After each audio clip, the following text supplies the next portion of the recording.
This conference will now be recorded. Good morning, everybody. Glad to see you all here. We do have a majority already, so over the next few minutes, a few more people will probably join us. I start the recording right at 10 o'clock. Many of you have been in the basic class before, so you know the drill. If I start right at 10 o'clock, then the video topic index matches the work that we're doing. So I'm going to jump right in and explain in this first half hour of today where we're going and some important logistics associated with class. And then in the second half hour, I'm going to try and do a little demo that illustrates further where we're going. So to that extent, I'll say logistics wise, you all have made it into the meeting, and welcome here. The meeting that we're using is GoToMeeting, and it's similar to Zoom, it's similar to Teams, but it has its own set of tools. I'll point out specifically the mute button. I really like to get as much interaction as possible, but when we're not actually asking a question or discussing a problem, if you leave your mic muted, that will keep the recording a little bit cleaner. There's also a chat, and we're going to be using the chat. I'm going to take, I don't know that chat thing shows up, and I'm going to pull it down on my screen for a second. But I did put a picture of the chat on the slide so that you'll know to look for it, and you could be looking for that now while I'm gabbing away here. There's also in the email that I sent you a phone number. If you can't get your headphones or your microphone to work, you can additionally call in on the phone, use that phone number, and you can still have the computer going and watch everything on the computer, but use the phone for that audio stuff. We are going to use the chat, and I'm going to jump right in with a little bit of interactive stuff here. I'm going to place in the chat a link to a survey question that says, which version of Revit are you planning to use for class? So give me a second, and I'm going to crank that up. I'm going to go to my Google Forms, and I'm going to go get question 1. That's it. And I'm going to get a link to it, and I'll shorthand that link, copy it, and I'm going to put it in the chat.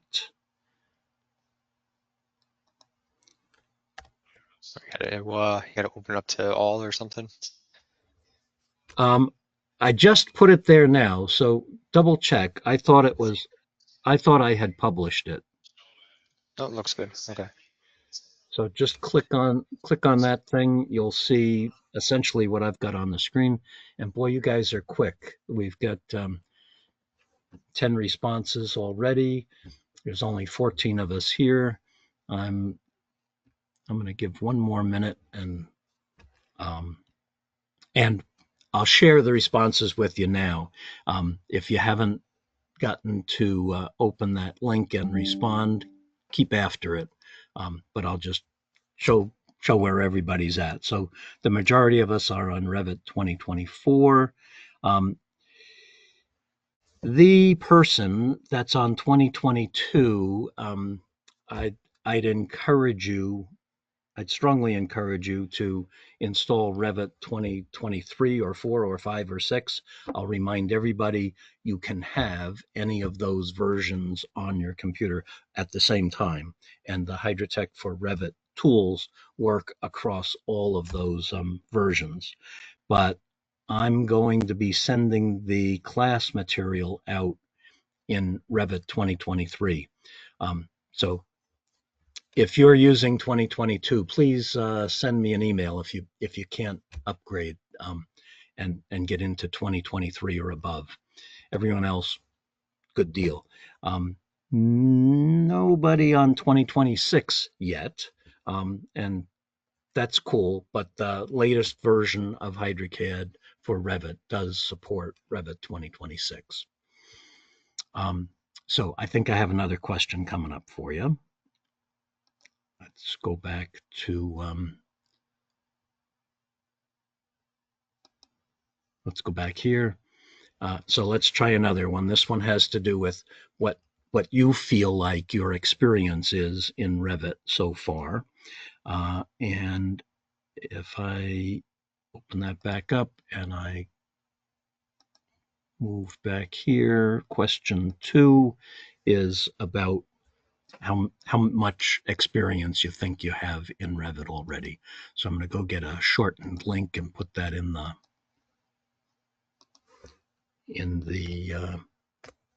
chat, send it off to you.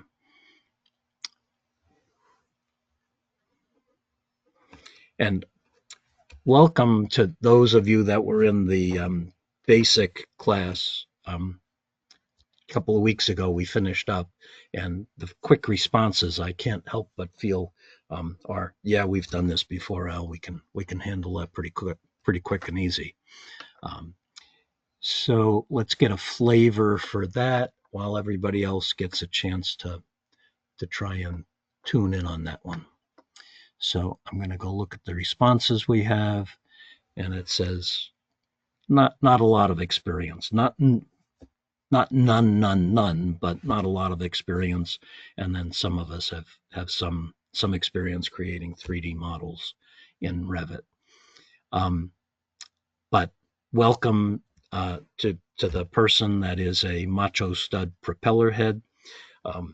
And I hope you'll get a lot out of this class, even from that stage. Excellent. Thanks, everyone, for that. I'm going to minimize this and continue on with our slides. The overall intent of this class is to model it, calc it, list it, coordinate it, document it, and create a complete sprinkler system. We're not taking anything for granted. We don't need a class full of macho stud propeller heads, but we'll take all the help we can get from the experience that you do have. I'm going to model it first on an AutoCAD background, just to really drill home any project you get. It's almost unthinkable that you can't get a PDF or a JPEG or an AutoCAD background, and Revit allows us to model that sprinkler system on top of any of those. However, once we've gone through the basic tools of sprinklers and pipes and valves and stuff, we'll ditch the AutoCAD background, bring in a fully glorified 3D model of our project, and we'll do all the rest of our work, our calcing, our listing, our documenting, using that Revit background. We do have a thing on coordination and collaboration, and I'll look forward to that toward the end of the sessions. Our intent here is to give you a basic working knowledge of Revit and the tools and the structure of Revit, and alongside of that, the Hydrotech for Revit tools. Very quickly, I counted one time, there are tools represented by the buttons, and there's ribbons full of buttons, and if I counted all of the buttons on all of the ribbons, I came up with 400 buttons. I also counted about 40 of them are useful for sprinkler systems. We're going to focus on those 40 and HydroCAD, HydroCalc, and HydroList. These things are added ribbons from HydroCAD for Revit, and there's about 40 more buttons that come from them. So we're going to focus on those things. I will kind of ask, or not, I'll contribute as much connection to AutoCAD as I can. I'm not an AutoSprink user, never have been, so I can't do quite as good a job making connections for you to AutoSprink, but certainly a lot of you, whether you've used AutoSprink or not, you've got experience in AutoCAD, and I'll try and make those connections. We've got a simple design in front of us. This simple design is a 2-story medical facility, and we're going to exercise that in class. I'm going to do most of the talking, most of the driving, but I'll do it I'll bet you a pace many of you will easily keep up with. And if not, there's the recording to get you through it. I'm also going to give you some quizzes along the way, just sort of verbally accost you with a question that pops into my head. And there's an assignment to basically redo on your own what we're doing here in class. The project we're going to work on, I think I'm going to sneak over to Revit and show you the sort of the outline of that project. It's a 2-story medical facility that has got a plain old 2-story office space. Associated with it on the right side here is a single story, but twice as high as the 2 stories, sloped roof. And sloped roof isn't even enough. It's got a curved ceiling underneath the sloped ceiling, underneath the sloped roof. And we'll go over how to deal with that. And then just to help illustrate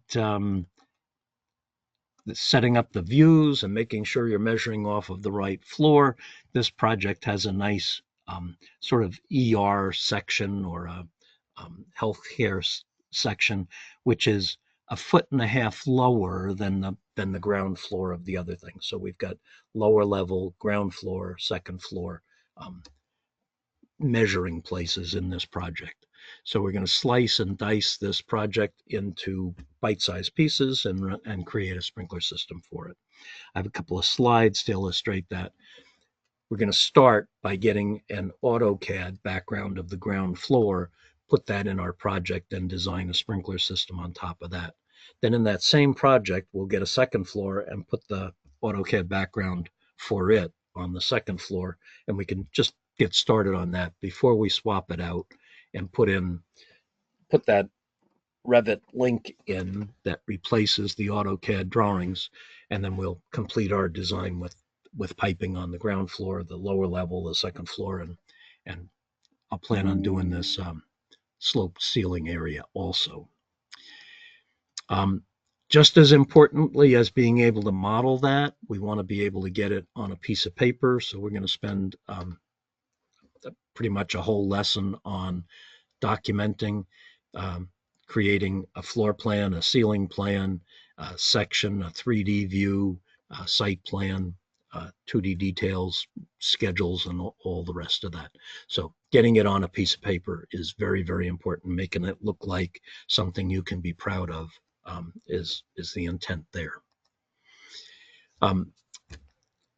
There's 6 times we're going to get together. This is the first time, and it's an hour long. And the rest of the times we get together are going to be 10 o'clock in the morning to 1 o'clock in the afternoon on the East Coast. Typically that starts next Thursday and then goes on to Tuesday, Thursday, Tuesday, Thursday. There was a blip in my schedule, so we're going to have the kickoff meeting today. The first class is not until next Tuesday. So you have plenty of time to get the software installed, build confidence that you've got everything up and running, and then we'll hit it again 10 o'clock next Thursday. But each time, the night before, I'm going to practice and I'm going to tweak the course material, and sometime late the night before or very early the morning of, I'll send you the class files so you can follow along, and they'll be up to date with the practicing that I did. Then we'll do the class from 10 to 1 and record it, and then later that afternoon I will send out the recording and the video topic index that goes with the recording. It's a table of contents for the 3 hours of recording that we did. So I put this in the letter the welcome letter that I sent you, but I wanted to highlight it here because of that blip. Normally we have the kickoff on Tuesday, and then 2 days later is the first class. This one, it's the same schedule but delayed by the fact that we're going to have our kickoff meeting today. 1 week from today, we're going to have lesson one, and then we'll pick up with that cycle Thursday, then Tuesday, then Thursday, then we'll wind up on a Tuesday. I think that's June 3rd. Well, yeah, I wrote it right there. It is June 3rd. I want to illustrate the next email that I sent you. I sent you several, but the first one was welcome. The second one was here's access to all of those previous lessons. And over the next 5 lessons, after each lesson, you'll get a new invite to the new folder that we created for that lesson.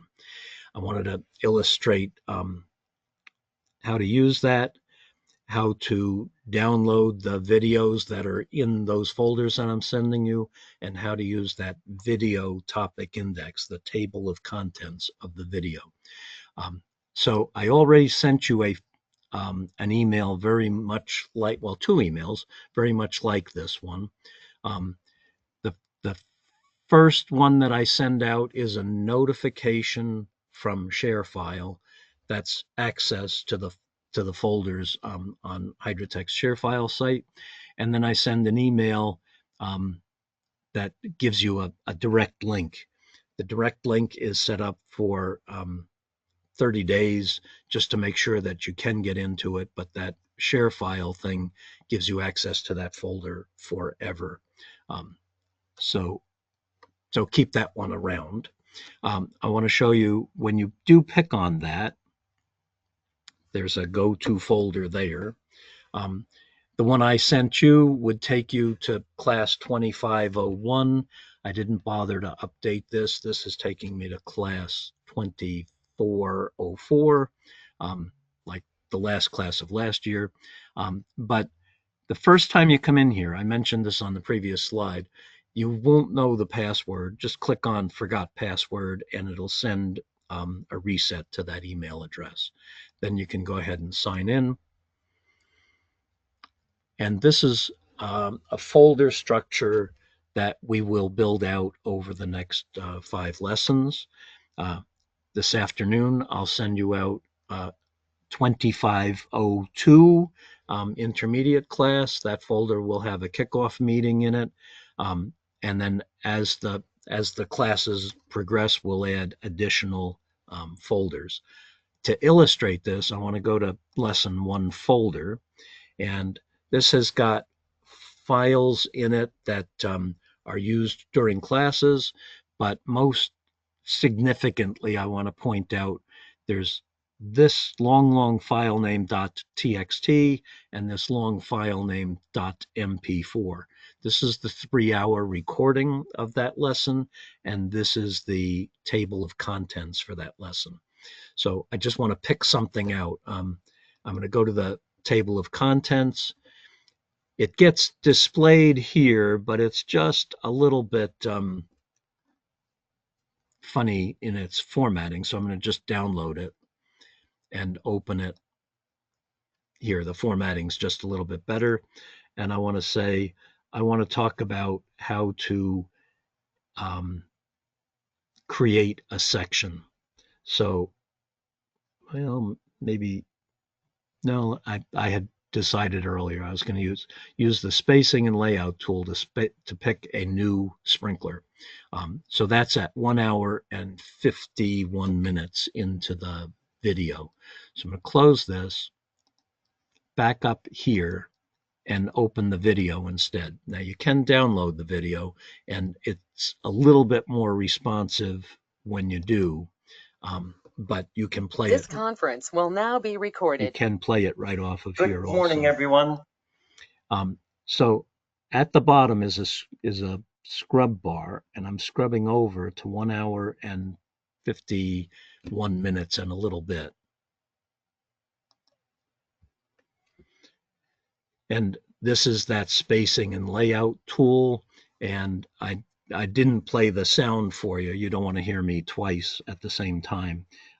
But this has sound associated with it and how that spacing and layout tool lets you pick any sprinkler out of over 30,000 sprinklers from all the manufacturers. So very important asset that comes from using the tools we've got here. All right.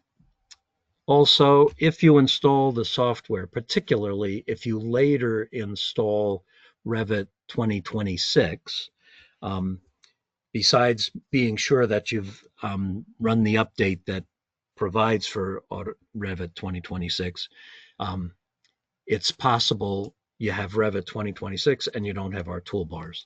There's a button for that, and I'm going to show you a helpful video to get back to it. I'll blow by blow it for you.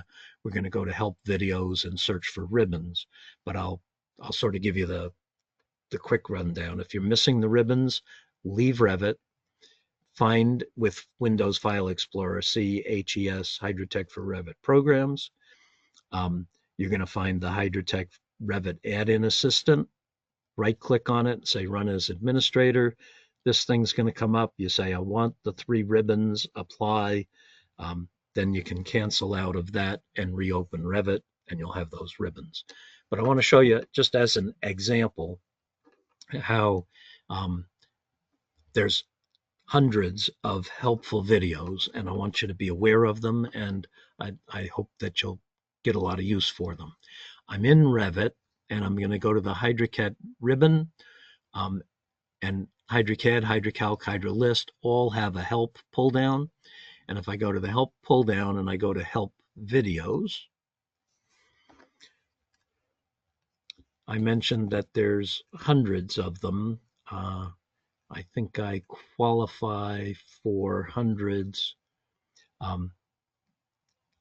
Yeah, there's 242 of them currently, but we keep adding them every week. They're organized into videos of having to do with HydroCAD and then having to do with specific buttons or HydroCalc or add-ins, or usually in here, I just go to the search and I'm going to type buttons.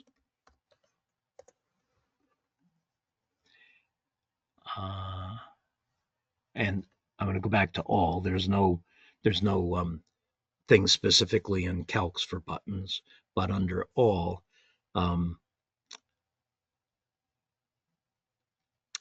I think I want to point these two out: keyboard shortcuts and a complete list of the Revit buttons. So if I click on view, I'll get a PDF. I just have to tell them I'm me. And for many of you, just a list of what does it do, show me. This can be very helpful. All right, so you're a little bit on your own for what words you make up, but we've tried to guess at all the words you might make up to go looking for stuff. And if you go to that helpful video and search for that word, you're going to find one or more videos to help you. Okay, I didn't type update, but if I had, I would have gotten a video for updating. What else?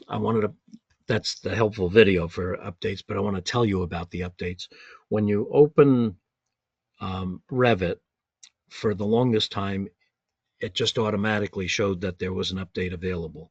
We ran into a conflict with Autodesk, and we had to move it so that if you picked the setup button and there was an update available, it would show up.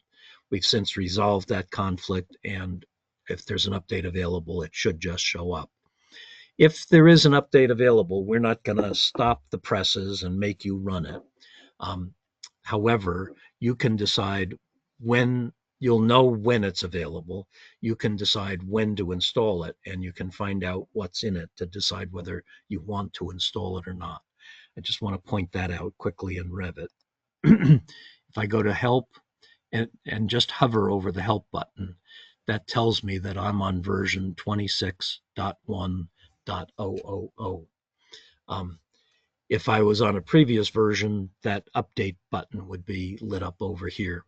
If I want to know what that update is about, the difference between what I have and what's available, I can go to version history. And here's the stuff that was released on April 30th that's in version 26.1. So you can read what's in here and say, yeah, that's nice, but I don't need that anytime in the immediate. And you could put off doing the update. Or you could go find one and say, oh my gosh, that's exactly what I've been waiting for. Let me go get the update and run it. If you do go to run the update, it's you pick this button, you use this button to download. You then exit Revit, find the download in your downloads, extract it, and run it. And it'll just go through a usual click yes, click yes, click yes, install finished, then go back into Revit, and you should be able to check that your version has been updated. So I already kind of showed you how you go to help videos and you can type in a word to help you find stuff, or you can use the organization to find it according to those categories. Additionally, this is another thing that's very, very important. There is help available for every one of the buttons. I'm going to, for instance, I'm going to hover over the couplings button. And if I hover over the couplings button, there's words at the bottom says press F1 for help. That's pretty standard stuff. I'm pressing F1, and this has been organized so that the help is always kind of the same format. There's a quick what's this about, a quick summary how to do it, a video that shows you how to do it, and then details of all of the different things that it can do. At the very bottom, and you can scroll down like I'm scrolling down, or you can just look at the sidebar over here and say, go to troubleshooting. And this is almost as important as how does the button work. This is a list of how does the button not work. So if I click on troubleshooting, click here. This is a list of 6 ways this button doesn't work. So if you go to use the button, you tried to use it and it failed. If you got a message that looks like this, then click on card 1065 and it'll say, this is the description of the problem, this is why that happened, and this is what you have to do to fix that. So very, very important. When something doesn't go the way you want, there's help for that. You hit F1, you scroll all the way to the bottom or click troubleshooting, and then we'll show you the ways that button doesn't work.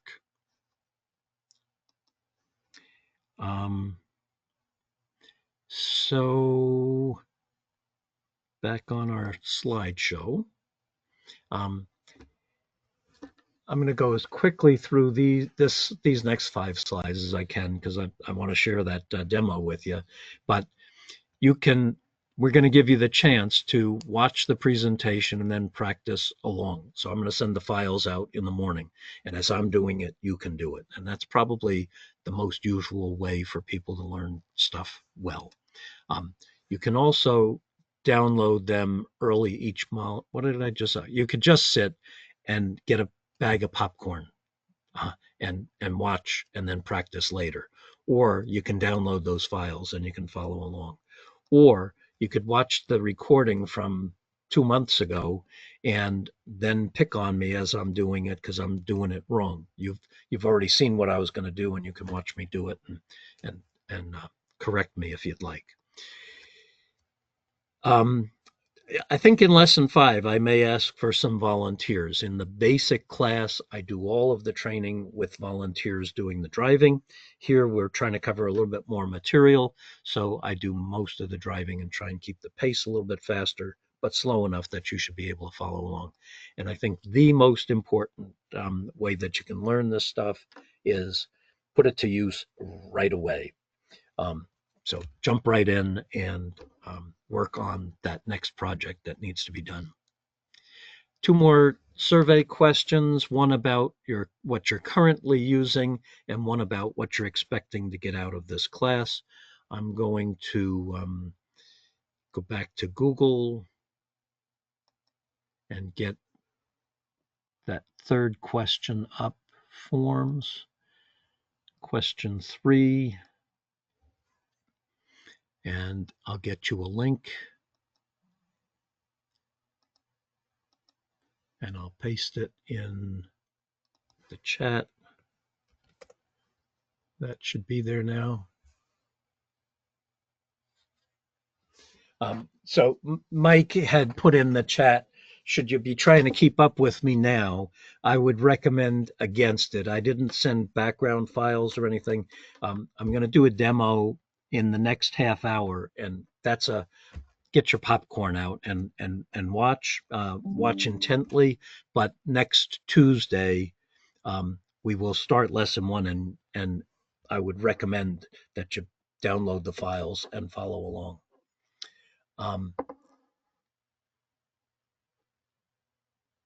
2024, someone asked, is that a good version? If you have 23, 24, 25, or 26, those are all great. If you have Revit 2022, the lesson files I plan to send out are not going to be usable. Please let me know if that's a deal breaker for you. I will work it out. Send me an email if you're intent or required to be using 2022. But any of the others, 23, 24, 25, 26, they're all great the way they are. So we've got a bunch of responses. I'm going to take a quick look at that. So virtually everybody is, not virtually everybody, a majority are using HydroCAD for AutoCAD. So I'll try and keep up my narrative on comparisons between AutoCAD and HydroCAD. There's a few just on AutoCAD. We've got one on AutoSprink. I don't see anyone in SprinkCAD, and we do have some folks that are already using Hydrotech for Revit. One more question. I'm going to go back here and get question 4 and see what you're hoping to get out of the class. I'll go ahead and copy a link, shorten it, copy it, and put that over here.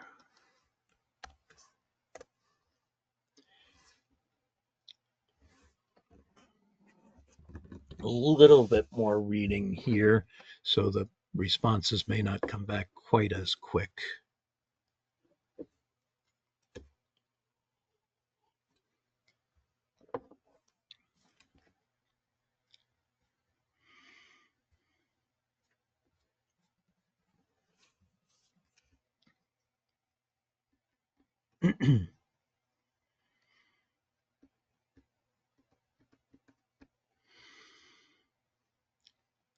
And I'm just a little bit jumping the gun, but I'll go ahead and share what we've got so far. Whoa, you do my heart good. So we're all here for the right reason. And I'm thrilled with that. I'll do everything that I can to support that. And the most important thing you can do is start using it like next Tuesday for your real projects. I'm going to close this out. I've got just 1 or 2 more slides. I love this slide, but I'm going to give it really short shrift. If you just sit and listen, you're going to learn you're going to remember 5% of what we do. If you ask questions, you're up to 50%. If you actually do it, you're up to 75%. And the best news in this slide is that I'm going to learn the most. I think that one person that responded, they're already using HydroCAD for Revit. They're going to learn a lot if they're teaching their coworkers as well as using it and learning. So one last thing, this isn't a test. It's not an academic exercise. This is your chance to use these real tools for a real job. So pick that job out and let's get working on it. I've left myself 25 of the 30 minutes I was hoping to illustrate kind of where we're going and to give you a quick overview of the capabilities we're going to be studying. So I'm going to minimize this thing and switch over. I happen to be in Revit 2023. Don't try and follow along this time. Try and just watch and absorb. But we will go through all of this stuff over the next 5 lessons.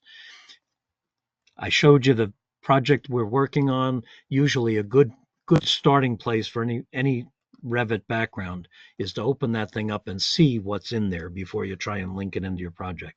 Another important thing is to find a section. And I'm going to go switch here, and I see a section line there. I see a section line here. And in this section, I can see that the ground floor, they started at 100 feet, and the second floor started at 113 feet. So those are important dimensions. If I'm at 0 and I insert this link that's at 100, I'm going to be lost. So that's kind of the first step, is open what you're going to try and work with, and go study it just a little bit. Now I'm going to start a new project, and we're going to set up a template so it's easy to start with a template, but I'm going to browse to HES, Hydrotech Lessons Training. I've taken a template and done 2 things additional to the template. It's got the usual stuff we start with, which has some sheets and views and stuff set up. But I've also imported the toolbox. That's one of our first lessons on next Tuesday, but it takes about a minute and a half. I'm trying to get that back for my demo. And I went into a section and I set the elevation to 100 feet. Out of the normal template has got that at 0, so I moved that to 100. While I'm here, though, I'm going to take and copy that 13'4", and I'm going to rename this second floor, and I'm going to rename this ground floor.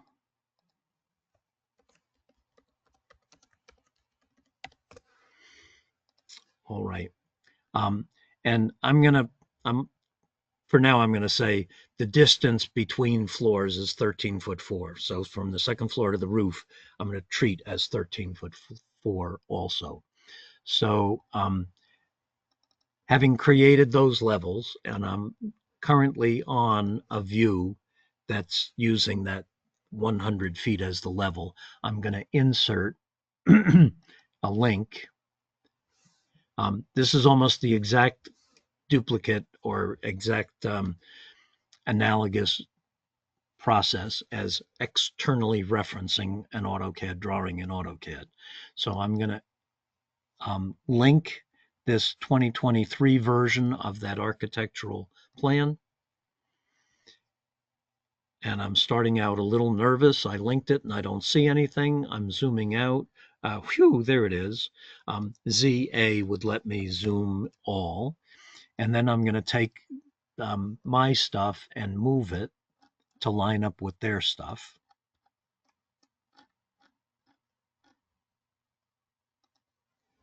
And my column A happens to line up with their column A, and I have a column 1 that I'm going to rename 1-1 to line up with their column 1-1.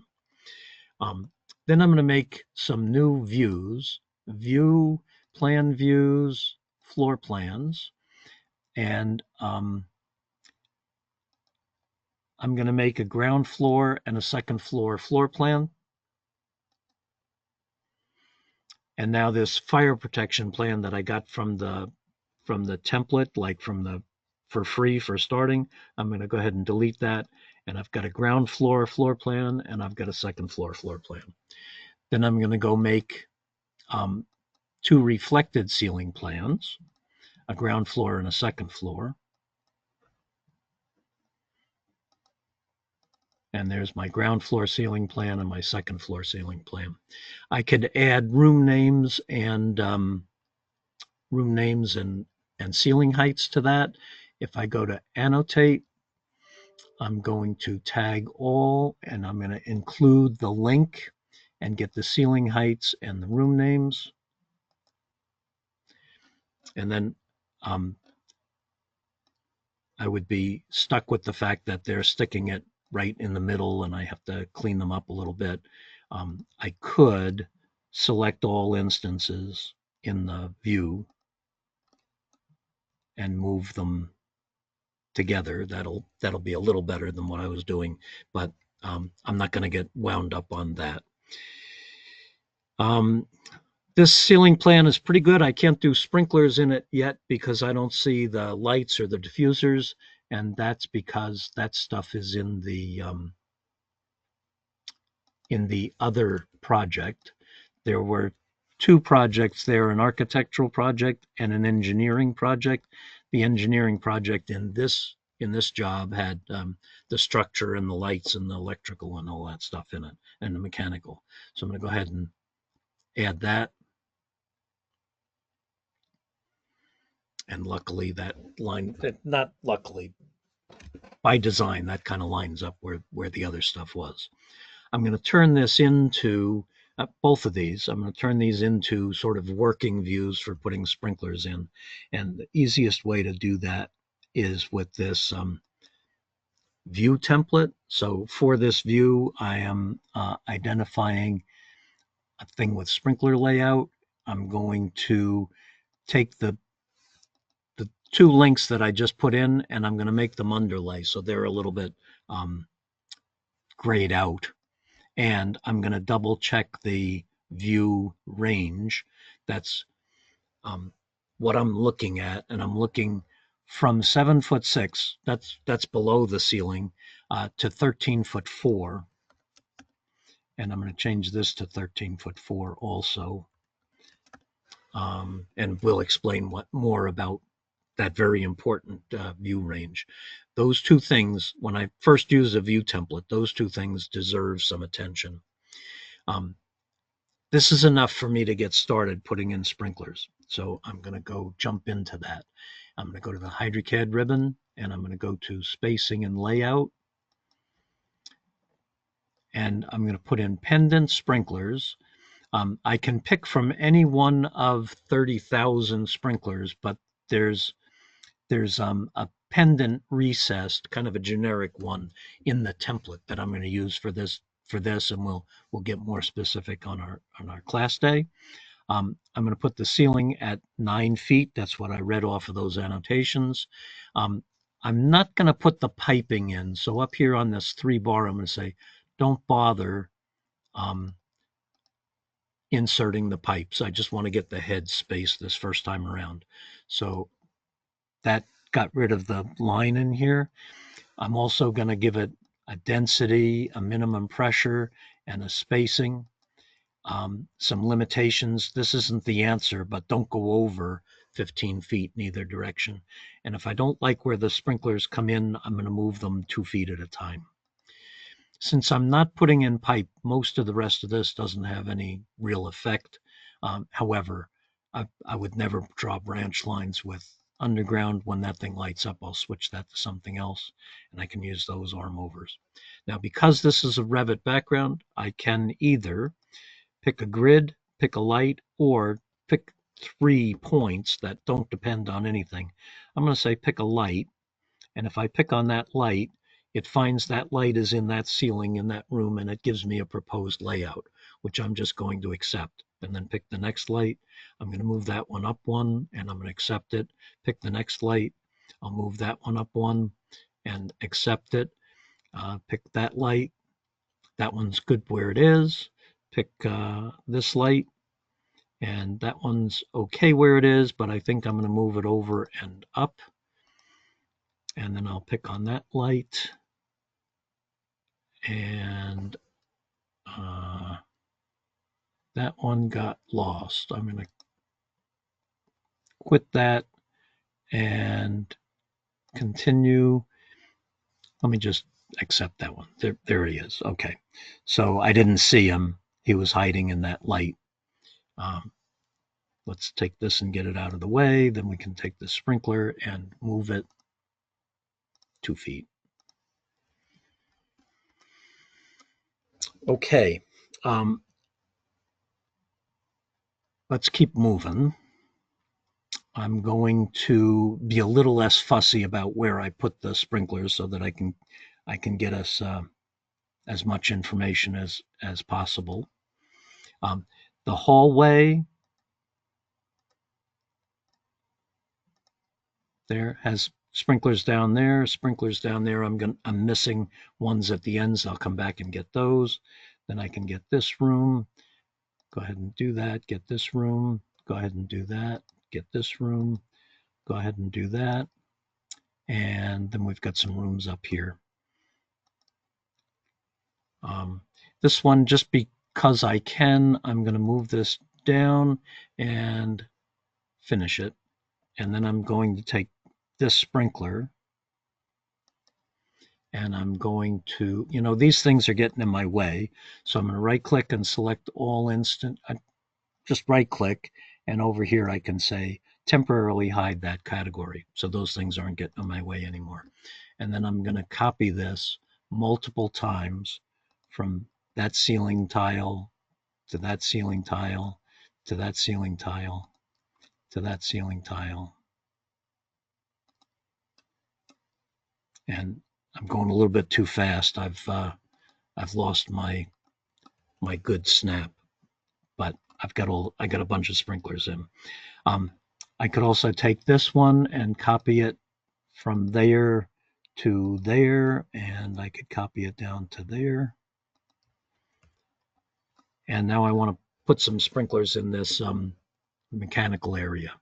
So I'm going to go back to spacing and layout.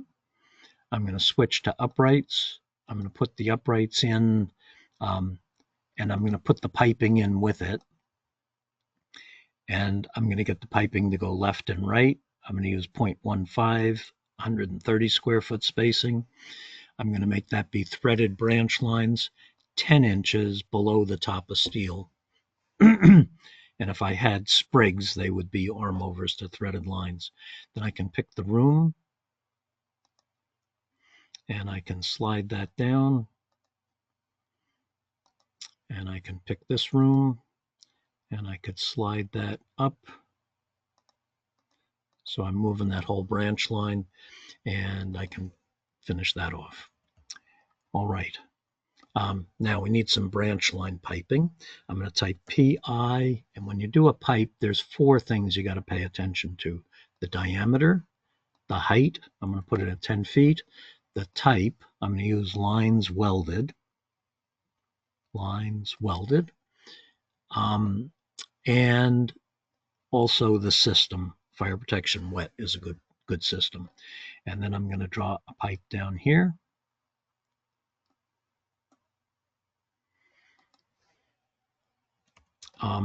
I could put that pipe 3 inches off of that ceiling grid.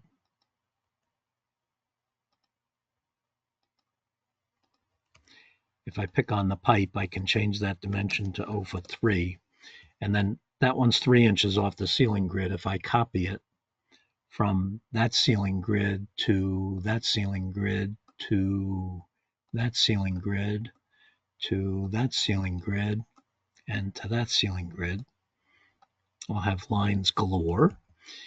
Now I want to connect those heads into those lines. So I'm going to go to Configure Head, and I'm going to say go up, over, and down. Arm overs 2 welded lines will be good. I want to go up 0'6" with 1 inch pipe. And I could use flexible connections, but I'm not going to. And then I'm going to connect head. So I'm going to take these heads and connect them to that pipe. And then I'm going to take these heads and connect them to that pipe. And I'm going to take these heads and connect them to that pipe. And I'll take those heads and connect them to that pipe. And I'm going to take those heads and connect them to that pipe. Okay, now I need a main. So I'm going to go back to PI, and I'm going to use 3-inch pipe, still at 10 feet, and I'm going to use mains welded, and it's still fire protection wet. And I'll come down this hallway, and then I'm going to start over and come off of this thing over into the corner of that stairwell, and then I'm going to go to -2 feet. That'll get me an up and down pipe.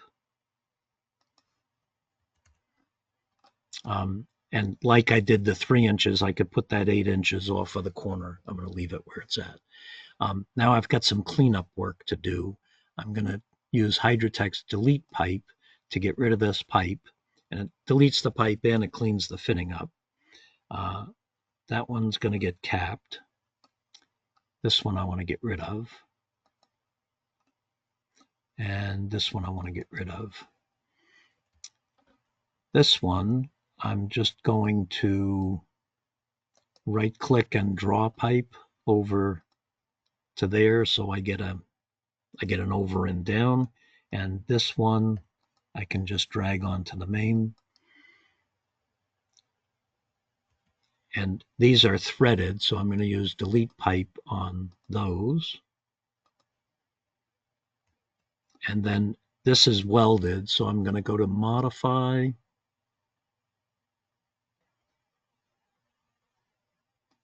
There, and I'm going to pick this button that'll go 6 inches. So make that 6 inches and put a cap on it. There's another one I want to delete pipe. Put a cap on that.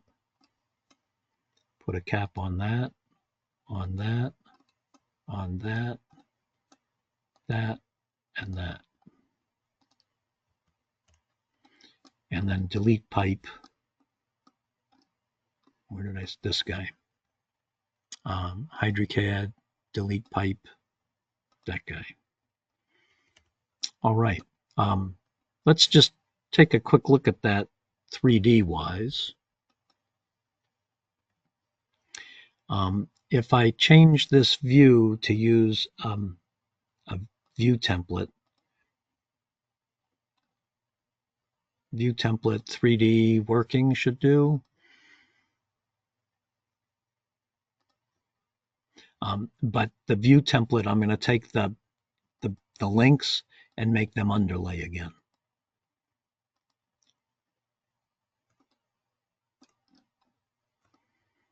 So there's our sprinkler system laid out.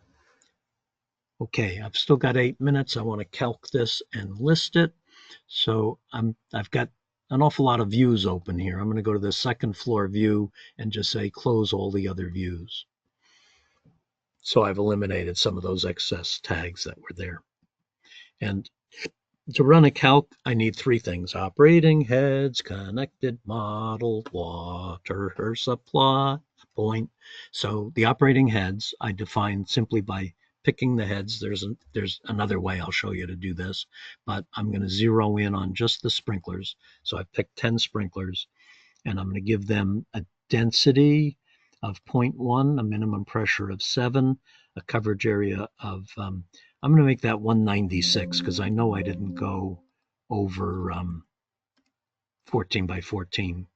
And I have to tell it that it's flowing, and I have to tell it that it's part of remote area 1. Okay, so that's operating heads. Connected model, I'll show you in a second, but water supply point I get from running the calc program, the calc menu. There's a setup button for each of the 3 menus to make sure that once during the project you've made sure that everything that needs properties has got the appropriate properties. So now that I've done that, I'm going to pick that point as the supply point, and then I'm going to put in a water supply, define a supply, and I'll say I've got 45 static, I've got 37 residual at 1100 flowing, and I need 100 for hose. Okay, operating heads, connected model. The connected model comes from running the walker. So you pick a pipe, any pipe, and all of the other pipes connected to it, and the heads connected to those will all get selected. That's my connected model, and there's my water supply point. So now I can run a calculation. He wants me to save this, so why don't I pick save? And am I in Revit training. I'm going to call this Kick 0-Kickoff demo.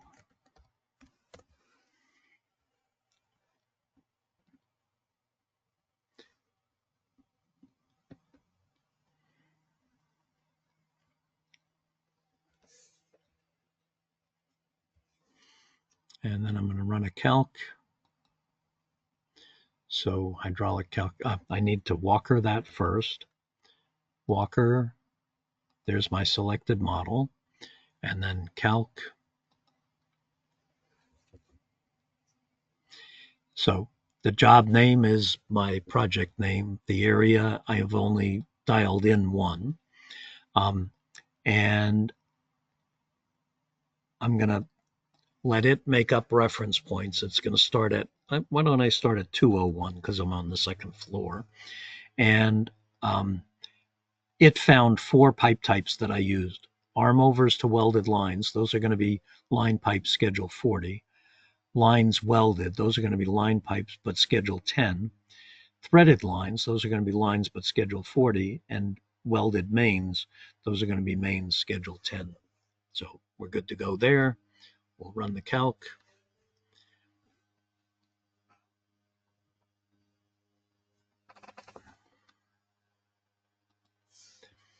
And here's 201 to 202 to 202 to 203. That's 1 inch, then 1.25 inches, then 3 inch.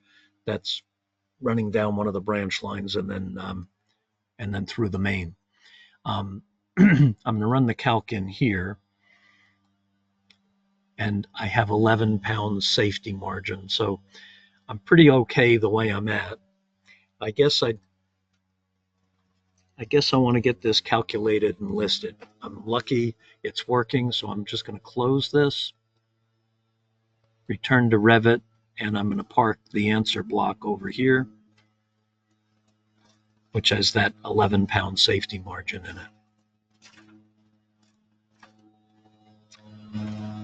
Okay, I want to run a calc. I don't want to run a list on this, but I would need some couplings so that the pipes aren't too long. So I'm going to go back to HydroCAD. I'm going to go to couplings. I'm going to put couplings every 10 feet. I'm not going to get any closer than 0.6 minimum distance from fittings, 0.6. And there is a little tiny gap in the couplings I'm going to count for with 1/8 of an inch. I can then say, and continuous is, I'm going to put it on one run, then another, and then another. So I'm going to add couplings, and it put couplings in there. Then I'm going to add couplings along here, along there, along there, along there, and along there. So I don't have any pipes that are over 12 feet long. And to run a list, I should run setup in listing.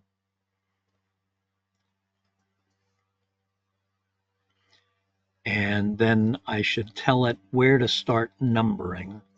So I'm going to have it run the list.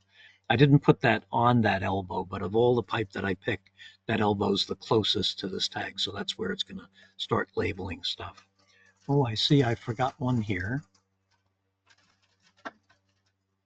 And I think that's it. And then I'm going to walker all of this stuff and go to Hydro List and run the auto list. So it's going to get a list called Kickoff Meeting.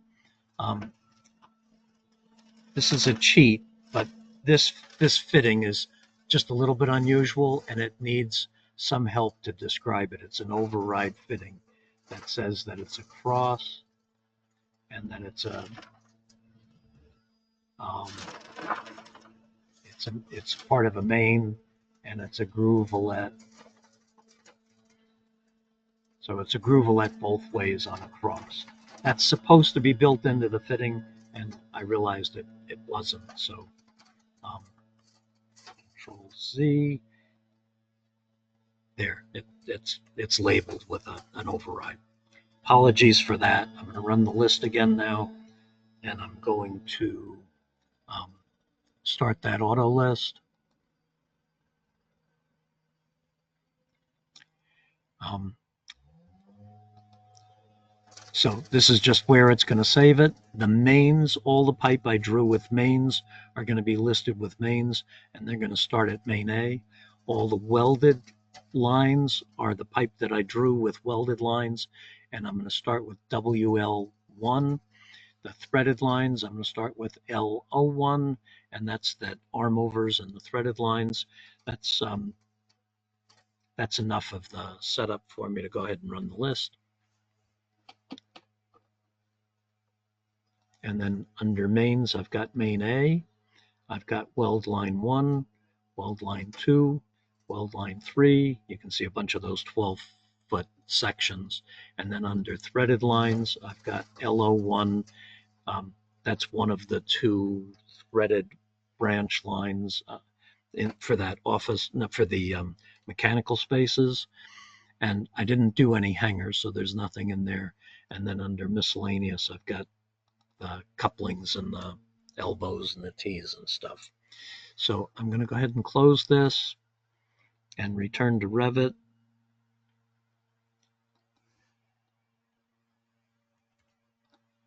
And I'm going to be a minute or two over, but I'm going to do one more thing. I'm going to go to the second floor floor plan, and I'm going to tweak the view template for this thing. We haven't looked at it before. The view template wants to be, I'm going to turn it into a plot view right away here. It's a plottable view. The view range I need to pay attention to is to 13.4, and I want to apply that. And the Revit backgrounds, I want to sort of gray out a little bit. Okay, now our piping is much more visible. I'm going to walker that and tag those pipes. I'll tag them with center to center dimensions, and I'm going to use and I'm going to clean them up.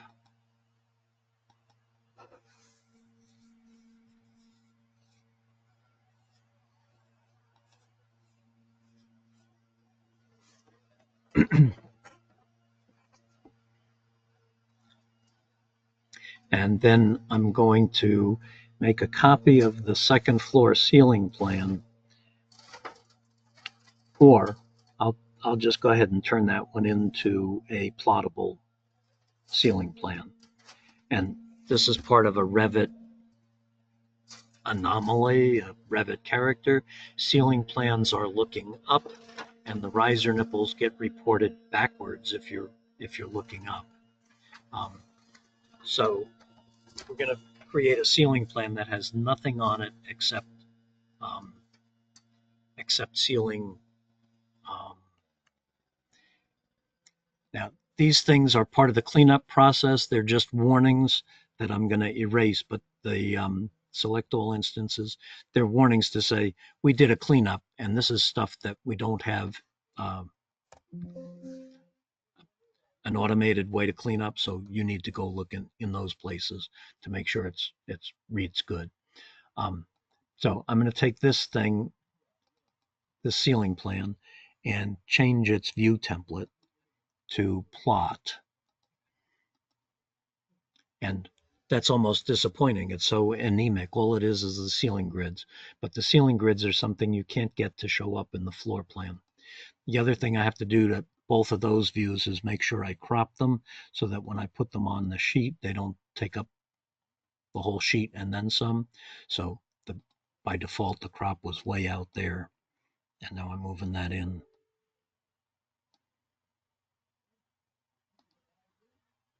And I apologize for going a couple of minutes over here, but I'm so close to saying I drew it, I calced it, I modeled it, and I documented it to some extent. So I'm going to check out the cropping here. and pull that in. And that should be fine. And I'm turning off the crop box. And now if I go to the sheets and I take a 24 by 36 inch sheet, I can grab the second floor ceiling plan and pull that onto this sheet. And I will, the sheet's got so much room on it. I think I'll use 3/16 instead of 1/8. So 3/16. Change this one to 3/16. And then back to this sheet. There, that's using up a little bit more of the space. This view doesn't need a title because I'm going to take this other view and put it right on top of it. And might be a little hard for you to see, but there's a little dotted blue line up and down and back and forth. I've got them lined up. So my floor plan is exactly on top of my ceiling plan. And you can see the ceiling grids came from the ceiling plan, and then all the rest of the stuff came from my floor plan. So I'm going to quit there. I think I had that one more slide that said questions and answers. Is there anybody would like to pop in with a question or an answer or a comment?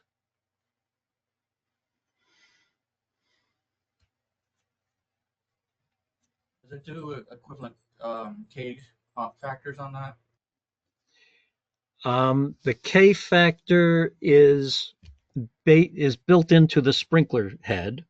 So when we do the calcs, it uses the K factor defined for the sprinkler head. It then calculates through the drops, but it doesn't take a typical drop and make an equivalent K for it and then use it everywhere else in the plan. It does each of the drops individually. Is that the question? Am I responding to the question you had, or did I butcher it? No, that's what I was trying to get at. Yeah.